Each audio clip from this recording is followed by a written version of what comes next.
میں آج آپ کو ایسے لوگوں کی حالت بتانے جا رہا ہوں جو پیسے کو مد نظر رکھتے ہوئے پیسے کو لے کے بہت دور تک نکل گئے ہیں اور انہوں نے رشتوں کو بھلا دیا ہے، جٹلا دیا ہے، یہاں تک کہ انہوں نے اپنے والدین کو جنہوں نے ان کو پیدا کیا ان کو پیچھے چھوڑ دیا ہے۔ اب ایک بچہ ہے جناب، اس کی پیدائش ہوتی ہے، وہ دنیا پہ قدم رکھتا ہے، اس کے والدین، اس کی جو بہن بھائی ہیں، عزیز و اقارب اس کے لیے بہت زیادہ محنت کرتے ہیں، اس کو پالتے پوستے ہیں، بڑا کرتے ہیں، اور انہی کی محنت کی بدولت جب وہ ایک اچھے مقام پر پہنچتا ہے تو جناب وہ ایک مصروف بندہ ہو جاتا ہے۔ میں آپ کو ایک مثال دینے جا رہا ہوں ایسے ایک بندے کی۔ میں نے ایک بندے کو دیکھا، اس کو میں نے اس کی پرسنالٹی دیکھی تو وہ ایک بندہ جو ہے نا دکھنے میں ایک شان و شوکت والا بندہ ہے، ٹائی شائی لگائی ہے، اس نے کوٹ شوٹ پہنا ہوا ہے، اور جو گارڈز اس کے ساتھ ہیں، باڈی گارڈ ہے، ملازمین ہے اس کے ساتھ۔ تو جب وہ گھر آتا ہے نا تو اس کی والدہ اس سے کہتی ہے، بیٹا مجھے ایک گلاس پانی کا دو، مجھے پیاس لگی ہوئی ہے۔ دیکھیے اب اس بندے کا جواب سنیں، وہ کہتا ہے کہ ماں میرے پاس اتنا ٹائم نہیں ہے کہ میں آپ کو پانی دے سکوں، میں سارا دن کام کیا میں نے اور میں اب بہت زیادہ تھکا ہوا ہوں۔ وہ جناب وہ جاتا ہے اپنے کمرے میں، وہ سو جاتا ہے۔ جب صبح اٹھتا ہے تو اس کی والدہ سب سے پہلے اس کے لیے ناشتہ بناتی ہے، اس کا پسندیدہ ناشتہ تیار کرتی ہے، ٹھیک ہے۔ تو جب وہ گھر سے روانہ ہوتا ہے تو اس کی والدہ اس کو دعائیں دیتی ہے، انہی دعاؤں کی بدولت وہ ایک کامیاب فکس ہوتا ہے۔ باہر جناب وہ جاتا ہے نا جب، تو اس کے ملازم نوکر چاکر اس کے آگے پیچھے ہوتے ہیں، تو سارا دن جو ہے نا وہ پیسے کی لالچ میں گزارتا ہے۔ اب وہ کہتا ہے کہ میں کسی کے آگے جھکنے والا نہیں ہوں۔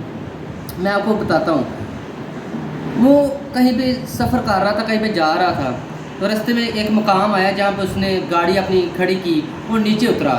نیچے اترنے کے بعد جو اس نے زمین پہ دیکھا، ایک 100 روپے کا نوٹ گرا ہوا تھا، اور وہ نوٹ گرا بھی ایک ایسی جگہ پہ تھا جہاں پہ کیچڑ تھا، مٹی تھی۔ تو وہ جناب اس نے فوراً اسے اٹھایا اور صاف کی اپنی پاکٹ میں ڈالی۔ یعنی کہ بات کرنے کا مقصد ہے اس بندے کی اوقات اللہ پاک کی ذات نے واضح کیسے کی، صرف ایک 100 روپے کے نوٹ کی اس کی اوقات تھی دنیا کے لحاظ سے۔ تو اس نے اپنی والدہ کے سامنے جھکنا گوارا نہیں کیا، وہ 100 روپے کو مد نظر رکھتے ہوئے اس نے جھکنا جو خود کو گوارا کیا۔ تو جب اس کی والدہ یا والد کہتے ہیں کہ بیٹا آپ گھر آ جاتے ہو تو گھر میں کوئی سبزی وغیرہ لیتے آؤ یا کوئی کھانے پینے کا سامان لیتے آؤ، وہ بندہ کہتا ہے کہ میں ایسا نہیں کر سکتا، کیونکہ میری تو پرسنالٹی میں فرق آئے گا، میری شان میں فرق آ جائے گا۔ تو وہ جناب کچھ نہیں لاتا، لیکن جب وہ 100 روپے کی بات آتی ہے وہاں پہ اس کی جو پرسنالٹی ہے، شان و شوکت ہے، جو چاہنے والے لوگ ہیں وہ اس کو نظر نہیں آتے، صرف وہ 100 روپیہ جو اسے زمین پہ پڑا ہوا ہے وہ نظر آتا ہے۔ یعنی کہ پیسے کی لالچ میں ہم نے اپنے اتنے قیمتی رشتوں کو کھو دیا ہے، گنوا دیا ہے، یہاں تک جنہوں نے ہمیں پیدا کیا ہے، جن کا خون ہمارے رگوں میں دوڑ رہا ہے اور جن کی بدولت ہم پہ اللہ کی رحمتیں نازل ہو رہی ہیں، ہم نے ان کو بلا دیا ہے۔ یار یہ کیسا زمانہ آ گیا؟ ہمیں کوشش کرنی چاہیے کہ ایسے جو ہے نا وہ پیسے جیسی لعنت سے محفوظ رہے۔ میں مانتا ہوں جدید معاشرہ ہے اور چلتی ہوئی دنیا میں پیسہ ایک ضرورت بن گیا۔ پیسہ کو اتنا ترجیح دے جتنی آپ کی ضروریات ہیں، ضروریات سے زیادہ آپ کے پاس پیسہ وہ نہیں ہونا چاہیے، وہ یہاں پہ بھی آپ کے لیے نقصان بن سکتا ہے اور آخرت میں بھی آپ کے لیے نقصان کا باعث بن سکتا ہے۔ اللہ پاک کی ذات نے پیسے کو جو ہے نا وہ گلے کا تو قرار دیا ہے، تو یہ آپ کے گلے میں پڑنا ہی پڑنا ہے جب آپ کسی غلط طریقے سے پیسے کا استعمال کریں گے، فضول خرچی کریں گے اور غلط طریقے سے آپ پیسوں کو کمائیں گے۔ تو خدمت جو ہے نا ہمیشہ اپنے والدین کی کرنی چاہیے، اپنے رشتوں کی کرنی چاہیے، جن کی اللہ نے فضیلت بیان کی ہے۔